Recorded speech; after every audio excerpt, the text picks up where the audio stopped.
Wow, guys, Biden has scary, scary news coming his way after MGT just dropped a scary, scary announcement. It's about to get ugly. You guys gotta see this video. Thank you, witnesses, for your testimony. Again, Mr. Unger, I apologize. We can also confirm the World Program posted that the recent pause concerning in-kind food assistance to WFP has been rescinded. This allows for resumption of food purchases and deliveries. Madam Chair? USAID. Madam Chair, are we going member to member, or do you get to make a speech in between each witness?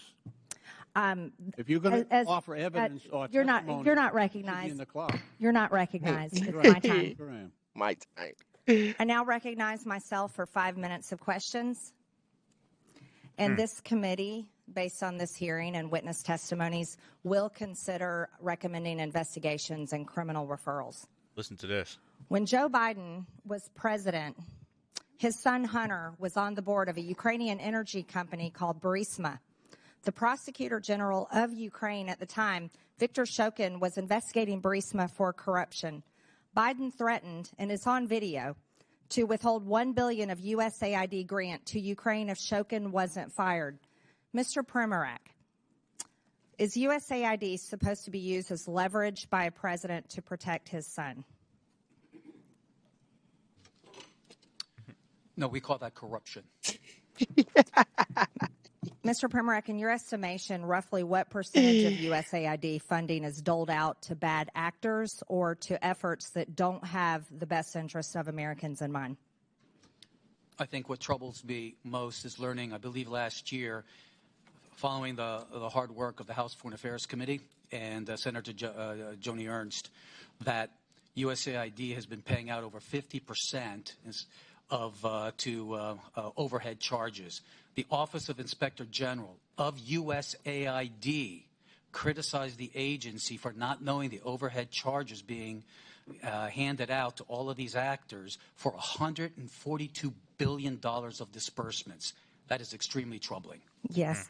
Mr. Primorak, Samantha Power, Crazy. Biden's USAID administrator, openly spoke about her agency's efforts to promote democracy around the world. In your estimation, Mr. Primorak, is that what she was doing? If not, what was USAID doing during the Biden administration? Let me cite the Holy Father, Pope Francis, who accused USAID and other donors of promoting ideological colonization, pushing a radical ideology onto the developing world that is anti-family and anti-life. Yeah. It has been asserted that USAID spent tens of millions of American taxpayer dollars to promote propaganda in Brazil in the lead up to the Bolsonaro-Lula election in 2022. It has been claimed that this funding was used to pass censorship laws and silence Bolsonaro's online presence, and even bar him from running for office in the future. Mr. Primorak, can you offer any insight into these allegations, or at least comment on whether the U.S. should play a role in toppling democratic processes around the world? That's I crazy. think what we saw was USAID weaponized by the Biden administration and by Samantha Power to attack any party that was conservative. It just didn't happen in Brazil. It also happened, for instance, in very pro-America, Poland and Hungary as well. Man, everybody over here at the top really needs to be held accountable for what they did. I swear. Because they took advantage of us, and the people that were in control of our money, the taxpayers, they need to be held accountable. And Biden, everybody will sit there and say he's old. He knew what he was doing, and he knew what he was doing days before he got out of office, and he pardoned his son, pardoned murderers, pardoned people that took advantage of kids. We can't say the word on YouTube. Facts. He's just reckless. And like she said, exactly what percentage of the money USAID spent last year? Where did it go? He said more than 50% went to the overhead. Yeah. Which means they paid themselves. Pocketed. Yep. Yeah, more than $142 billion just last year. You know what I'm saying? Her net worth increased from 8 million to 32 million just while she was in charge. And then, like he said, when they did spend the AID money overseas, it was to spread propaganda or to colonize in developing countries, colonize religious ideology. So you still colonizing, huh? Yeah. Still colonizing. You know what they say, man? When you turn on that light, man, the roaches go scattering. Ooh. Let's keep going, man. Let's see what we got. One of the most extensive examples of regime change operations fueled by USAID is that of their role in the Syria. Syrian civil war aimed at toppling Bashar al-Assad. Reports from DD Geopolitics and other sources estimate that USAID funneled over $15 billion into Syria over a decade, covertly funding opposition groups, mercenaries, and anti-government networks under the cover of humanitarian aid.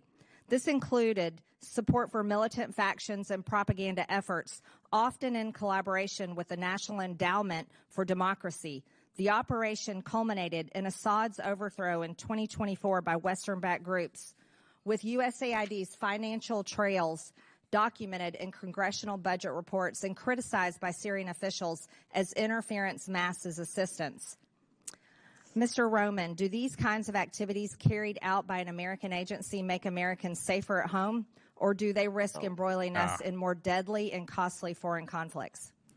When the agency is doing it according to the way in which represents American national security interests, it's correct. But when it's abused for political purposes, ideological umbrage, and sponsoring Islamism, which is inherently anti-American, it is the worst exhaustion of American taxpayer money that can be thought of, especially when it leads to the loss and danger to American lives.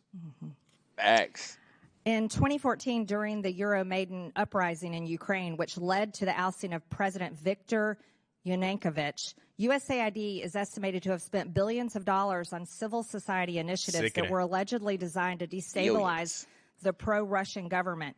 USAID specifically funded NGOs and media outlets that amplified the anti-Yanukovych sentiment in an effort to align Ukraine more closely with the West. We also know that 9 out of 10 of Ukraine's major media outlets receive funding from USAID.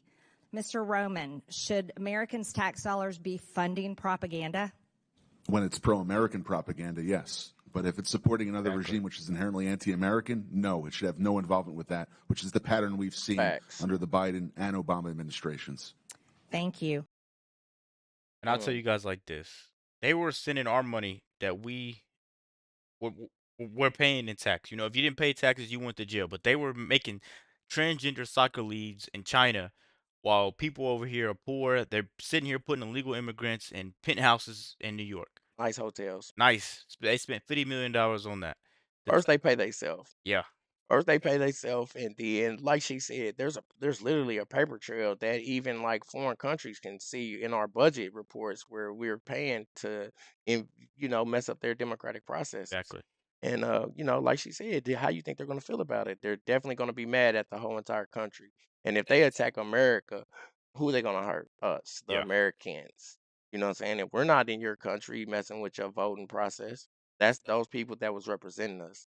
That's why I'm glad that the change is here. I'm glad we could finally see something, man. I'm glad that I get to be alive while Trump's president, and I get to speak about this What a time to be alive. years after now. You know, because this is gonna be like a historical moment in American history. This. Yeah, it's like gonna be like they're gonna be looking back at this as like whose the name golden. was on Epstein list? Oh my god! The government sent money to who? Oh How? my god! You paid for that? Crazy. Oh my god! I'm telling you guys, the days are to come. Let me know what you guys think about this video. Be sure to like, comment, subscribe if you're new, and as always, let me know what you react to. Out.